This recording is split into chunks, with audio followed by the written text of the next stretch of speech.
At the end of stage 1, how does she confirm that they truly know their cycle, that they have reframed the cycle as the problem, and that they understand the impact of their own emotions/behaviors have on the other? Quite simply, I ask them versions of these questions. So my clients, when they sit down in the chairs in my office, I don't say, hi, how are you? How was your week? Or how have you been since we last saw each other? I ask them a process question based on where they are in the model. So if a stage 1 couple, I'll say, good to see you guys. Come on in. And how has it been since we last met? How has it been catching your steps in the dance? Or I remember we talked about you were going to pay attention to the emotion you felt when you realized you were pursuing wife, you were withdrawing husband, or of course, same questions apply in a same-sex relationship or male pursuer, female withdrawer. And sometimes my clients go, hi, Catherine, here I am getting into therapy, and they say, hi, Catherine, it's nice to see you too. Like, I don't do the pleasantries. I trust that they know I care for them by how I am with them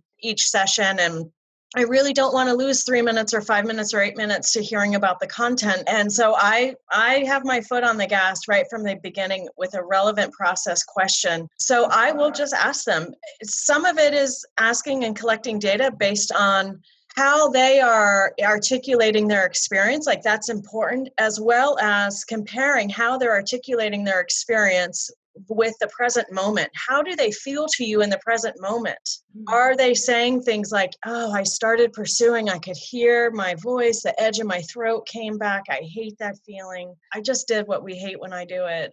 So the present moment, again, the experiential process is our best ally. Again, you want congruence between what they're reporting and how you're experiencing them. Just to reflect what you just said, you do not do the pleasantries. You don't want to waste 3, 5, 7 minutes doing the pleasantries. They sit down and you start up, and one question you might ask is, how has it been this week? Have you caught some of the same, your steps in the dance? What has it felt like? Have you noticed yourself going into withdrawing? Have you noticed yourself going into pursuing? What did that feel like? How did you talk about that? What happened for you? I'll do that. And then I have my stage 2 questions for my couples who are in stage 2. I'll say, how has it been sharing your vulnerabilities with each other? How did that go since I last saw you? Okay.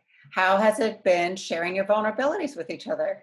Because that's what we need them to be doing.